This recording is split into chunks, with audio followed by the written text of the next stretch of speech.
Teman-teman, kali ini kita mau buat tanya jawab ya mengenai QOB. COD Pos. COD Pos yang versi baru. Sudah siap ya? Oke, teman-teman Oke. kita mau Q&A ya. Tanya Ya. jawab tentang COD Pos dengan aplikasi QOB atau Kiposin aja ya. Ya. Oke, Oke, udah Bang? siap?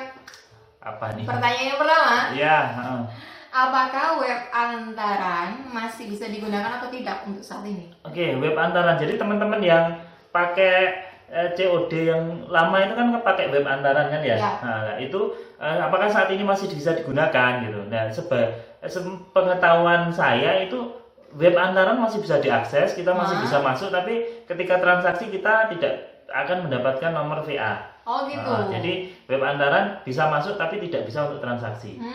Oke. Jadi teman-teman harus beralih ke aplikasi Kiposin aja ya. Kiposin aja. Oh gitu. Oke. Oke. Lanjut. Yang kedua, ada biaya tambahan tidak untuk QOB yang saat ini? Pertanyaan itu aku paling susah jawabnya itu. Jadi Mau dijawab apa Jadi, itu pertanyaannya? jadi berubah-ubah ya. Jadi kalau kita nginduk di aplikasi QOB atau Kiposin aja itu kan Yeah. nanti ada biaya selain ongkos kirim itu ada biaya 1% kan gitu kan ya. Ada. Tapi kemarin kita coba ngirim 3 kali itu biayanya itu dipotong 1.500 2 kali. Jadi satu pengiriman dipotong 3.000. Tapi ada yang info katanya kalau di bawah 300.000 itu dipotong 3.000, kalau di atas 300.000 baru 1%. Nah, Oh gitu. nggak ngerti. Kalau pengalaman kita kemarin 3 kali nganter dipotong Seperti 3.000. itu. Jadi, Tapi di invoice-nya 1%. Bingung ya teman-teman ya. Jadi Ya, tapi siap-siap kalau teman-teman bingung siap-siap aja 3.000 kan gitu. iya. Nah, untuk spare Kasih anggaran. spare aja anggaran untuk apa namanya kayak VCOD itu 3.000 selain ongkos kirim Selain ya. ongkir ya. Ongkir tetap ada. Nanti bisa diinfokan ke customer. Oke, lanjut. Itu amannya. Amannya teman-teman spare 3.000 ya. Oke. Oke, pertanyaan yang ketiga, Hmm. harus datang atau enggak sih ke kantor pos pusat kabupaten? Itu pertanyaan yang agak susah juga itu. Jadi secara sistem itu kita cukup dari rumah ya. Jadi cukup Ya, dari rumah. Kan bisa dilihat di video kita sebelumnya ya. Jadi kita tinggal daftar Kiposin aja, kita tinggal daftar Giro Mobile untuk aplikasinya. Kemudian kalau kita pengen transaksinya lewat laptop, kita tinggal generate web token untuk akses ke web Kiposin aja kan gitu kan ya. Tapi ternyata di pendaftaran ini banyak kendala, misalnya gironya harus diupdate ke versi reguler gitu, berarti kita harus ke kantor pos kan gitu kan ya. Terus ada lagi pas waktu ngelingkan dari aplikasi Kiposin aja ke giro tidak dapat notifikasi, jadi kita harus ke kantor pos untuk mengelingkan kedua aplikasi ini secara manual. Jadi secara sistem sebenarnya bisa, tapi karena ada kendala-kendala gitu, ada teman-teman yang harus ke kantor pos kan gitu. Oh iya, jadi kalau ada kendala silakan datang aja Ke kantor pos pusat kabupaten ya, karena kalau Iya. di kantor pos pusat kabupaten biasanya ini ada customer service-nya, jadi bisa bantu. Kalau di kantor pos kecamatan kan gado-gado ya mereka nyambi kerja dan lain-lain kan gitu. Iya, kasih informasinya ya sekedarnya aja kalau transaksi atau bantu-bantu tentang aplikasi atau dan lain-lain tentang COD Pos, mereka yang ada di kabupaten yang bisa bantu. Oke, Lanjut yang keempat banyak ya terus. Oh ya, apa ini? Yang Hikom dan kilat khusus. Apakah perbedaan dari Kikom dan kilat khusus saya? Jadi kalau teman-teman nanti memakai pengiriman COD Pos itu di sana ada Kikom sama kilat khusus ya. Itu kalau Kikom itu di beberapa daerah itu kalau Kikom 1-2 hari, kilat khusus 2-3 hari. Jadi infonya dari kantor pos itu Kikom itu lebih cepat. Tapi kemarin kita coba ngirim 3, ada yang Kikom, ada yang kilat khusus, ternyata juga sama aja. Oh gitu ya. Nggak tahu apakah kilat khususnya lebih cepat atau Kikomnya lebih lambat, aku nggak ngerti. Iya, Tapi iya. hasilnya sama aja. Bagi kita yang penting Atau karena sampai. kiriman kita ke kota gitu ya, jadi Mungkin, sama. iya. Kalau mungkin ke daerah apakah selisih waktunya beda itu kita kurang tahu. Kita nyoba waktunya sama aja. Oke. 11-12. Lanjut. Oke, lanjut untuk yang pertanyaan kelima. invoice-nya apakah harus di print Ayah? Oh enggak. Invoice enggak enggak harus perlu. di print. Jadi Gimana? invoice itu kalau teman-teman pengen langsung di print, bisa langsung dari aplikasi dari web Kiposin aja itu kan bisa print invoice kan gitu ya. Tapi kalau teman-teman nggak punya print gitu, teman-teman bisa minta formnya ke kantor pos kecamatan aja bisa. Nanti dikasih formnya dan nanti isian yang di aplikasi, misalnya kita bikin invoice, terbit invoice, bisa ada dua pilihan, bisa di print atau invoice-nya itu disalin ke form yang dapat dari kantor pos tadi. Cuman isiannya kan lumayan banyak, ada nomor VA, ada nomor macam-macam kan, ada banyak nama alamat itu kan macam-macam. Makanya kalau kita lebih nyaman di print karena tinggal ngeprint. Kalau ditulis ya enggak apa-apa, minta form di kecamatan. Tapi harus hati-hati karena kalau ditulis itu nanti nomor VA, nomor SIM-nya itu harus benar. Takutnya nanti misle gitu kan, nanti agak harus lebih teliti lah. Harus lebih teliti. Karena nomor VA-nya kan panjang, harus lebih teliti. Panjang kayak kereta api. Oke, lanjut. Sudah cukup ya? Sudah ya, jadi tidak harus di print. Tapi kalau ditulis harus teliti. Harus teliti, harus yang sesuai yang ada di formnya tinggal minta di kantor pos. Aplikasi. Oke. Nanti difotokopi. Oh iya. Ya kantor pos ngasihnya kan satu, nanti habis kecil lagi, biasanya harus diperbesar biar nanti tergantung kantor posnya sih. Kemarin ada yang besar dan kecil. Kebetulan kita dapat yang kecil ya. terus. Oke, lanjut. Pertanyaan yang ke-6 ya, teman-teman ya. Yuk. Apakah harus punya giro mobile lah ya? Iya. Nanti transfernya kemana nih gak giro mobile? Jadi hasil dari apa itu? Hasil dari pengiriman nanti kan kalau COD-nya sukses, customer-nya kan bayar ke kurirnya. Dari kurirnya nanti uangnya disetor ke giro mobile kita. Apa itu giro mobile? Cara nariknya udah ada di video sebelumnya ya, diikutin aja, oke?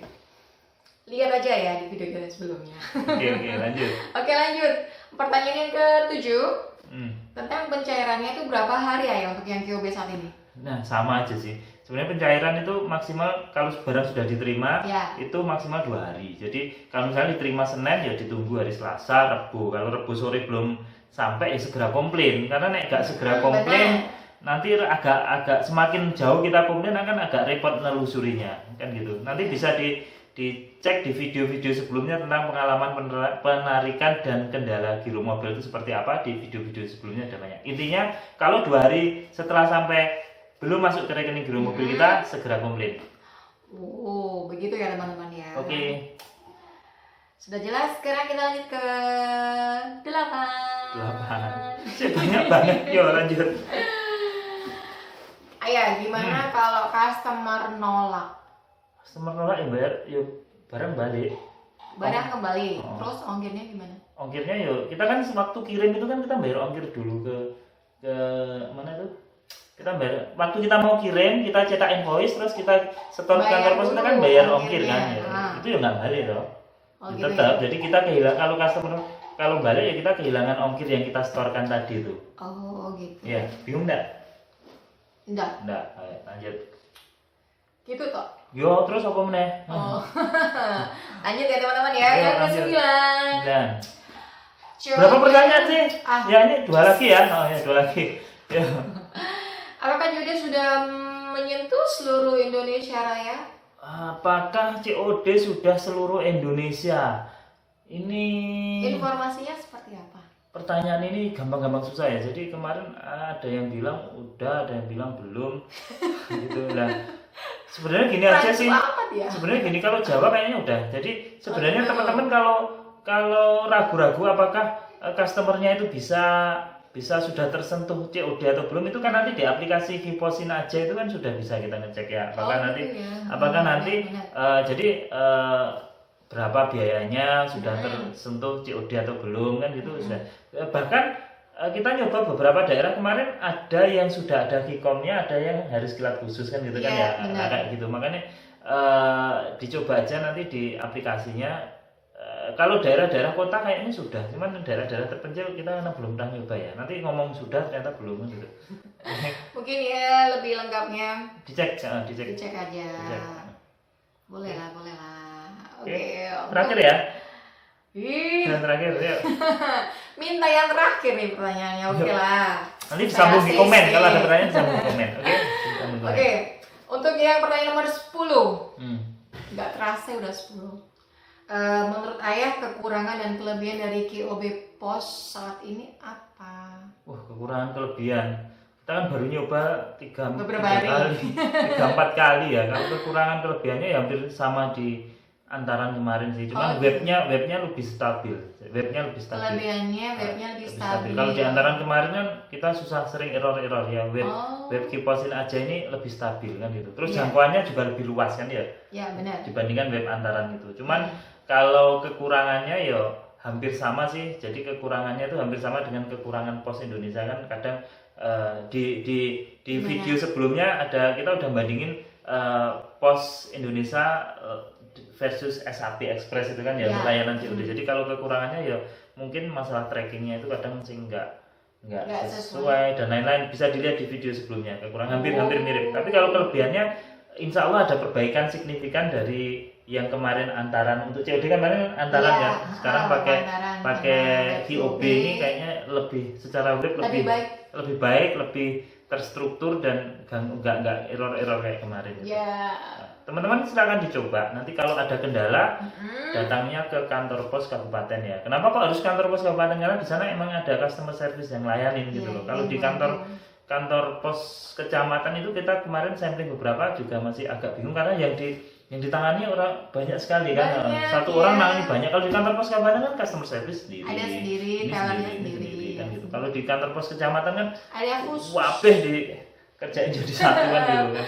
Belum lagi kalau rame antri dan lain-lain. Maka Iya, kalau benar. tanya-tanya bisa ke kantor pos kabupaten. Kabupaten setempat ya. Jangan di kota sebelahnya.